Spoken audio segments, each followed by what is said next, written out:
Aujourd'hui est un jour de gloire que le Seigneur a fait pour nous et l'occasion nous est donnée de nous retrouver encore pour nous édifier et grandir en ce qui concerne la parole de Dieu. Les semaines antérieures, nous avons discuté ensemble de comment est-ce que Dieu parle, de comment est-ce qu'il se révèle par la parole de connaissance, par la parole de sagesse, par les dons de discernement des esprits, par la prophétie, par la voix de notre cœur, par la parole écrite même. Et aujourd'hui, il est question pour nous d'aller dans un des éléments fondamentaux de la foi chrétienne. Il s'agit de la croix. Elle est au centre même de la foi. Et pour discuter au sujet de ce qui s'est passé à la croix, nous avons avec nous les hommes de Dieu que nous ne présentons plus, le pasteur Julio et le pasteur Patrick, à qui je souhaite la bienvenue. Merci. Et pasteur Julio, vous avez l'honneur de nous conduire dans la prière pour que nous commencions. Prions. Père, nous te rendons grâce pour cette édition spéciale du Salon de Croissance. Nous te louons, Seigneur, pour tout ce que tu fais dans les vies de par le monde entier. Nous te supplions, Seigneur, ce matin, afin que tu te serves de nos lèvres pour révéler l'excellence et la beauté de Jésus-Christ à tous ceux qui nous écoutent. Parle au cœur et glorifie, Seigneur, ton nom. Au nom de Jésus-Christ. Amen. Amen. La croix. L'apôtre Paul disait que nous n'avons pas notre évangile si ce n'est la croix, le Seigneur Jésus lui-même crucifié. Mais la croix ne commence pas son histoire dans la Bible. C'est pourquoi je vais commencer par demander au pasteur Patrick de nous définir ce que c'est que la croix et de nous faire un peu un historique de la croix. Merci déjà, pasteur Valérie, pour la question. Comme vous l'avez dit, la croix ne commence pas avec la Bible. La croix, ce n'est pas en lisant la Bible que nous découvrons ce que c'est que la croix. L'histoire nous renseigne sur ce que c'est que la croix en réalité. Et quand nous interrogeons les langues anciennes, le latin, le grec, nous allons réaliser que dans la culture grecque, ce qu'ils appellent la croix, c'est ce qu'en langue grecque on appelle le stauros, qui n'est qu'un pieu ou un poteau. Et les Romains vont appeler ça la crus, qu'on va traduire en français donc par croix. Et la croix, c'est donc quoi? C'est un poteau de supplice que dans l'Empire gréco-romain ancien, on utilisait pour exécuter généralement les hors-la-loi, pour exécuter ce qu'il convient d'appeler vulgairement les bandits. Mais les grands hommes politiques utilisaient pour humilier leurs rivaux. Donc très souvent, quand j'étais en rivalité, peut-être pour un poste sénatorial ou bien avec toi et que je te renversais et que plus tard, j'avais des griefs contre toi pour t'humilier, je t'amenais à la croix. Parce que pour crucifier des personnes, très souvent, on les mettait à nu. Donc c'était le symbole de l'humiliation.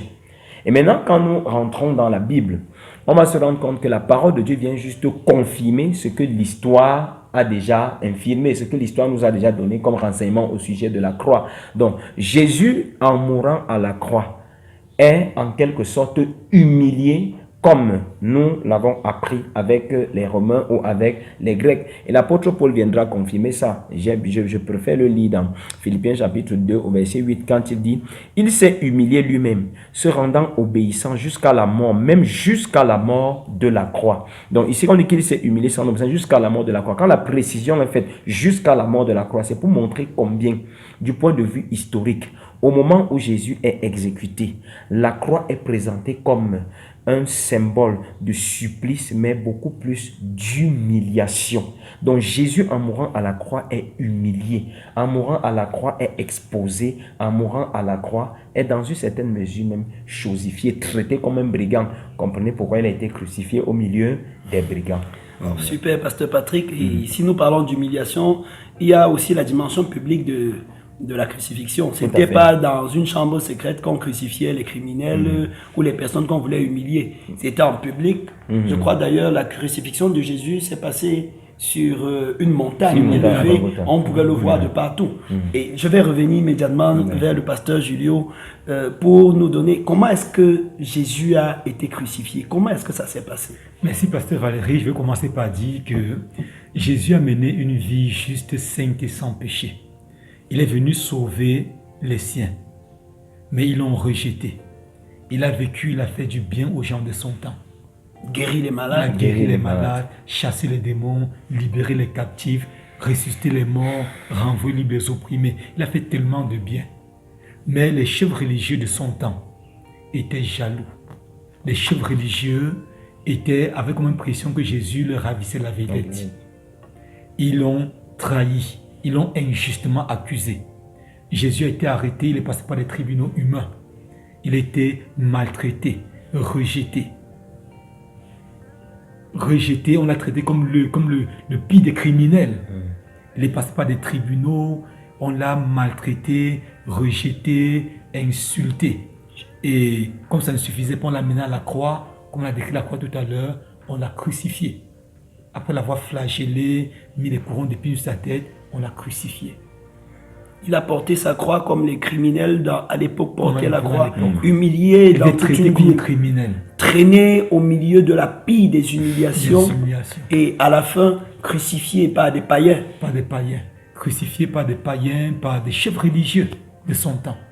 Et je voudrais demander au pasteur Julio, à quoi est-ce que ces éléments de la croix, de la crucifixion de Jésus, à quoi cela renvoie-t-il? Est-ce que ça a vraiment une conséquence avec le vécu de la foi, avec ce que nous sommes devenus en Christ? Merci, pasteur Valérie. Déjà, il faut dire qu'on lit les Écritures dans l'Ancien Testament, il y a tellement de passages qui parlent de la mort de Jésus-Christ à la croix, qui parlent de la souffrance et de la mort de Jésus-Christ. Ésaïe, déjà 700 ans avant, pendant au moins 700 ans avant, a décrit, a donné un portrait robot de Jésus-Christ. Et j'aimerais qu'on lise ce passage. Ésaïe chapitre 53. On va lire quelques versets. Parce que tout Ésaïe 53 décrit la mort de Jésus-Christ. Les souffrances, la mort de Jésus-Christ. Lisons les 5 premiers versets. Ésaïe va dire à ses contemporains, qui a cru à ce qui nous était annoncé? Qui a reconnu le bras de l'Éternel? Il s'est élevé devant lui comme une faible plante, comme un rejeton qui sort d'une terre desséchée. Il n'avait ni beauté ni éclat pour attirer nos regards. Et son aspect n'avait rien pour nous plaire. Méprisé, abandonné des hommes, homme de douleur habitué à la souffrance, semblable à celui dont on détourne le visage. Nous l'avons dédaigné, nous n'avons fait de lui aucun cas. Cependant, ce sont nos souffrances qu'il a portées. C'est de nos douleurs qu'il s'est chargé. Et nous l'avons considéré comme puni, frappé de Dieu et humilié. Mais il était blessé pour nos péchés, brisé pour nos iniquités. Le châtiment qui nous donne la paix est tombé sur lui, et c'est par ses meurtrissures que nous sommes guéris. Quand on lit, si on lit la suite, nous verrons simplement que Jésus a pris notre place à la croix. La croix est le point culminant de l'amour de Dieu manifesté à l'humanité. La croix, c'est comme l'unité de mesure de l'amour de Dieu. À la croix, l'amour de Dieu a supplanté sa justice. La justice de Dieu exigeait qu'à cause du péché, le pécheur meurt. Que le pécheur meurt à cause de son péché. À la croix, son amour a supplanté sa justice. Donc Jésus a pris notre place. Nous étions destinés à souffrir sur la terre, à mourir, à passer une éternité sans Dieu. Jésus a pris notre place. Il est mort pour nous. Il a porté, la Bible nous dit, le passage nous disait que le châtiment qui nous donne la paix est tombé sur lui. Donc le châtiment a été châtié, fouetté, méprisé, mourir sans Dieu, sans espérance. Mais Jésus a porté ça sur lui. Et soit dit en passant, parce que Julio, dans le sens que vous dites, Jésus a perdu, à la croix n'avait même pas la paix. Au point où il a crié, mon Dieu, pourquoi m'as-tu abandonné? Rejeté par les siens, il s'est senti abandonné de Dieu. Et il souffrait donc cet abandon pour que nous ayons la paix, si je comprends bien. Justement, il était séparé de Dieu pour que nous soyons réconciliés avec Dieu. Jésus, lui qui n'avait rien fait. Lui qui n'avait rien fait. Regardez son vivant, Jésus a dit quoi? Le Père et moi, nous sommes un. Celui qui me voit a vu le Père. Mais pour la première fois la croix, il a crié, mon Père, pourquoi m'as-tu abandonné? Donc, Jésus était abandonné de Dieu pour que nous soyons réconciliés avec Dieu. Alléluia. Jésus a porté nos péchés. On dit ici l'iniquité. Dans les 53 qu'on vient de lire, le mot iniquité est traduit en hébreu par avon, qui signifie la conséquence de nos péchés. Donc le malheur, la malédiction, la maladie, les conséquences du péché sont tombées sur Jésus. À la croix, Jésus s'est fait pécher. En fait, Jésus à la croix, c'est l'incarnation du péché.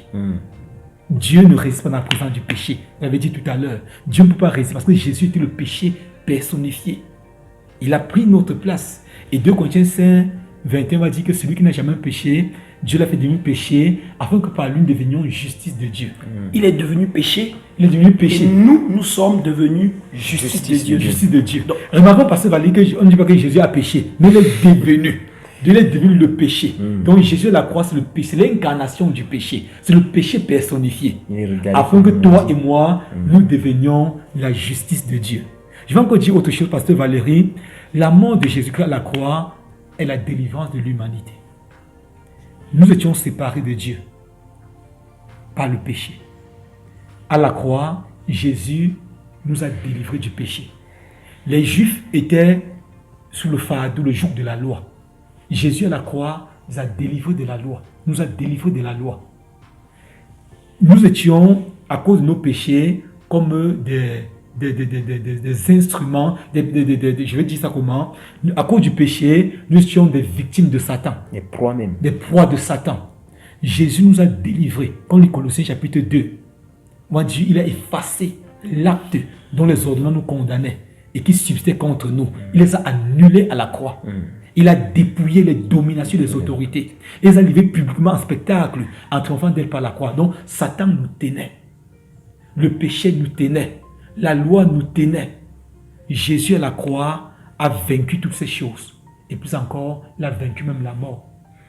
Alléluia. Nous sommes destinés à mourir. Jésus à la croix a vaincu la mort. C'est quoi Paul dira plus loin en Corinthiens 15, ô mort, où est ton aiguillon, ô mort, où est ta victoire. Donc Jésus à la croix a vaincu la mort. Et quiconque est en Christ ne mourra jamais. Alléluia. C'est tellement merveilleux de voir la sagesse de Dieu ainsi se manifester. C'est-à-dire le Dieu vivant qui devient un homme, qui vit parmi les hommes, qui dans la chair, semblable à celle de tous les hommes, ne commet aucun péché, parce que, soit dit en passant, que Jésus est passé devant 3 tribunaux. Il est passé devant le Sanhédrin, il est passé devant le tribunal d'Hérode, devant le tribunal de Pilate. Et aucun de ces tribunaux n'a trouvé un acte répréhensible dans la vie de Jésus. Donc tous les hommes sont d'accord, et même de nos jours, les plus grands philosophes et même ceux qui critiquent, pourtant la foi chrétienne reconnaissent que s'il y a un modèle de justice, de vie juste et pure et remplie d'amour, c'est la vie de Jésus. Et pourtant, il est mort au milieu des malfaiteurs sur l'instrument de supplice et d'humiliation le plus bizarre et le plus vil que l'humanité ait jamais connu. Gloire à Dieu qu'on a aboli cet instrument de nos jours. Et je vais demander au pasteur Patrick, quoique la croix ne soit pas un instrument de supplice juif, mais plutôt romain, est-ce que quand même dans l'Ancien Testament, parce que la Bible nous dit que le Nouveau Testament est la révélation de ce qui était caché dans l'Ancien. Est-ce que dans l'Ancien Testament, on peut quand même avoir des images de ce que le pasteur Julio nous a expliqué, des choses que Dieu a utilisées pour présager ce qu'il ferait? C'est vrai qu'en dehors de Ésaïe chapitre 53, il y a tellement d'images dans l'Ancien Testament qui en réalité ne sont qu'une préfiguration de l'œuvre de la croix. Tout commencera dès la Genèse, après la chute de l'homme. Nous savons tous que entre Dieu et l'homme au départ, il y a une certaine complicité, au point où Genèse 2, 25 nous dit que l'homme et la femme étaient tous deux nus, mais ils n'avaient point honte à cause de l'intimité qu'ils entretenaient avec Dieu. Mais dès qu'ils ont chuté, cette intimité est rompue. Et le Seigneur va utiliser à travers l'histoire de l'Ancien Testament une pléthore d'images pour montrer en quelque sorte une préfiguration de ce qu'il va faire à la croix. Donc la toute première, c'est en Genèse 3, 21, où après que Adam et Ève se soient cachés, Dieu utilise quoi? La peau d'un animal pour les revêtir. Ça, c'est une préfiguration. Le Seigneur nous montrait à l'avance l'œuvre qu'il va accomplir en sacrifiant l'agneau sans tache, sans péché, qui est Jésus-Christ, pour couvrir la nudité de l'homme causée par le péché. Ça veut dire que le péché de l'homme a fait qu'on tue un animal. Quand tu es un animal. Il y a un animal qui a perdu sa vie, il a perdu sa peau, et quand l'homme voulait les feuilles de figuier, Dieu l'a couvert. Dieu l'a couvert avec les peaux d'animaux. Mais ça, ce sera plus tard la peau, la chair de l'agneau sans tache qui va ôter le péché du monde. La preuve, c'est que quand Jean-Baptiste voit Jésus, qu'est-ce qu'il dit? Voici l'agneau de Dieu qui ôte le péché du monde. Alléluia. Et la seconde image, c'est l'arche de l'alliance. Dans le livre de la Genèse toujours, après que les fils de Dieu soient allés vers les filles des hommes et que le monde soit ce qu'il était devenu, Dieu décide de tout détruire. Il demande à Noé de faire l'arche de l'alliance. L'arche de l'alliance qui était comme quoi? La zone de refuge de Noé pendant que la calamité va s'abattre au travers des eaux. Il nous montrait l'œuvre que Jésus-Christ va faire pour le salut. Parce que Noé en ce moment est présenté comme le juste. En ce moment, Noé est présenté comme le juste. Et lui donc, le juste, va être en quelque sorte caché dans l'arche de l'alliance. Or, on nous dit que quand nous sommes en Christ, nous sommes comme cachés en la personne de Jésus. Donc l'arche était dans la préfiguration de Jésus en qui nous serons cachés pour être à l'abri du feu ou alors de la destruction éternelle lorsque le moment viendra. L'arche de Noé, vous vouliez dire? L'arche de Noé, merci. Oui, ok, parce que l'arche de l'alliance viendra plus tard. Il s'agit de l'arche de Noé. Okay. L'autre image, c'est le sang des animaux que Dieu utilise, ou bien qu'il demande aux enfants d'Israël d'utiliser pendant la nuit de la traversée de la mer Rouge. Nous savons que Israël a fait près de 400 ans d'esclavage en Égypte. Et quand est venue l'heure de la délivrance, Dieu demande aux enfants d'Israël de sacrifier, de tuer des animaux, les taureaux, et d'appliquer le sang sur les linteaux des portes. Là, quand l'ange de la mort passera, il verra la marque de ce sang et ne frappera pas. Et nous savons tout ce qui s'est produit en Égypte pendant cette nuit-là. Les premiers Égyptiens sont morts, tandis que dans le camp des Juifs à Goshen, rien ne s'est produit. Pourquoi? Parce que le sang avait fait la différence. Et aujourd'hui, le sang de Jésus fait la différence. J'étais très marqué tout à l'heure quand le pasteur nous présentait ce qui s'est passé à la croix. Ce sang qui coule à la croix pour nous mettre à l'abri de la mort. Parce que quand nous sommes en Jésus, nous ne mourrons pas. Parce que ce n'est plus le sang d'un animal qui est appliqué sur nos portes. Mais ce sang nous a pour nous préserver d'une mort temporaire. Ce sang a été versé pour nous préserver de la mort éternelle. Alléluia. Pour nous préserver de la mort éternelle. Et donc, Pasteur Patrick, ça veut donc dire que le sang des animaux que nous retrouvons ça et là dans les religions, ce sont des bribes de la révélation de Dieu qui annonçait qu'il fallait que l'agneau s'entache, qui n'est autre que son fils lui-même, devait venir prendre nos péchés. Et en d'autres termes, si dans des religions, les gens versent encore le sang des animaux, c'est qu'ils sont hors programme. Parce que l'agneau qui était préfiguré est déjà venu mourir. C'est qu'ils font, ce n'est même plus une pratique obsolète, c'est une pratique qui n'a plus de valeur, ça n'a plus de sens. Donc s'il y a des personnes qui continuent, c'est pas de sacrifier des chèvres, de sacrifier des poules, ou de sacrifier même les hommes. Parce que le sang d'aucun homme ne peut justifier. Le seul sang qui a justifié a coulé à la croix. Et c'est le sang de Jésus. En dehors de ce sang, parce qu'il a été sacrifié une fois pour toutes. C'est un sacrifice qui ne va plus jamais se reproduire. Les Juifs ont passé des temps à verser chaque année le souverain sacrificateur avec le sang des taureaux et autres pour justifier. On dit, mais le peuple persistait dans le péché. C'est le sang de Jésus qui va venir effacer notre ambition et nous donner une nouvelle identité, en quelque sorte nous faire retrouver l'image que le Seigneur voulait nous donner quand il pensait l'homme dans son projet. C'est ce que ce sang a fait. La dernière image que nous allons utiliser, c'est le serpent d'airain qui a été élevé dans le désert. Lorsque les serpents, par le venin des serpents, les enfants d'Israël tombaient, la Bible dit que Moïse a élevé un serpent d'airain et quiconque regardait à ce serpent d'airain avait la vie sauve. Jésus va encore utiliser cette image quand il parle à Nicodème et lui dit de même que le serpent d'airain a été élevé, il faut que le Fils de l'homme soit élevé. Sauf que quand on regarde un peu à l'élévation à la croix, vous voyez un Jésus qui est humilié, comme nous avons dit, exposé, mais c'est de cette humiliation que nous serons justifiés. Dans d'autres termes, il a été une malédiction que nous devenions bénédiction. Et comme le pasteur Julien a dit tout à l'heure, à la croix, Jésus n'était pas, on ne dit pas qu'il était maudit, mais il était lui-même la malédiction. Il était lui-même la malédiction. C'était le symbole visible de la pauvreté, de son dépouillement total. Et quand il s'est dépouillé, tous ceux qui désormais regardent à lui, comme les enfants d'Israël, regardaient au serpent d'airain, ceux-là reçoivent la vie. Donc, le serpent d'airain n'était qu'une image que Dieu utilisait pour montrer aux enfants, dire, voilà ce que je ferai plus tard, pas pour vous seulement, mais pour l'humanité en général. Alléluia. C'est merveilleux, c'est tellement beau, oui, pasteur Julio. Pasteur Manuel dit qu'il n'y a pas l'évangile de nos jours sans la croix. Amen. Alléluia. On a trop parlé dans l'église de l'évangile christocentrique, mais il faut qu'on revoie, parce que quand on dit christocentrique, centré, ça peut être centré sur les œuvres de Jésus-Christ. Ça peut être centré sur les guérisons, sur la multiplication des pains, sur la prospérité et autres, Voilà. ce qui a apporté beaucoup de déviance. L'évangile doit être crucicentrique. Donc, Wow. centré Sur la sur croix. l'œuvre de la croix. Amen. Waouh, ça Sur c'est nouveau l'œuvre ça, de la pasteur croix. Julio. Pas Christo. Pas Christo. Pas seulement quand Christo. Christo, on voit seulement l'œuvre de Jésus-Christ. Oui. Jésus nous a enrichis, il nous a bénis, il nous a. Or, si on passe un évangile christocentrique, on risque de mettre trop l'accent sur les œuvres de Jésus-Christ. Or, l'évangile authentique est crucicentrique. Donc, centré sur la croix. Alléluia. Sur Jésus qui est venu, a souffert, est mort pour nous. Et je voudrais m'accorder avec le pasteur Julio pour dire que quand vous regardez les premières prédications des premiers apôtres de l'église primitive, la croix et la résurrection étaient tellement mises en avant. C'est-à-dire les œuvres de Jésus. Et c'était deux passages. C'était pour montrer sa justice, mais la croix était au centre. L'apôtre Paul dira, nous ne prêchons que Christ et Christ crucifié. Et la prédication de la croix est une folie pour ceux qui périssent. Mais pour nous qui sommes sauvés, elle est là.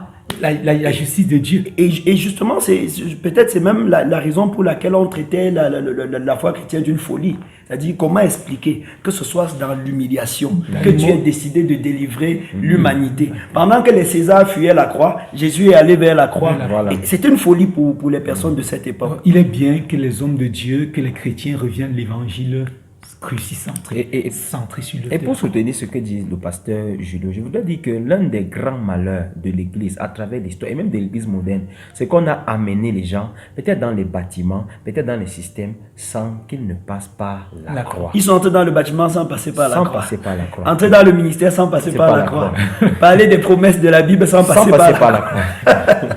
Alléluia. Donc, pour nos internautes et téléspectateurs qui sont en train de nous suivre, nous voulons, à la fin de ce thème, dire que la croix est un élément déjà dans l'histoire des peuples qui était utilisé pour l'humiliation des personnes qui avaient commis des crimes.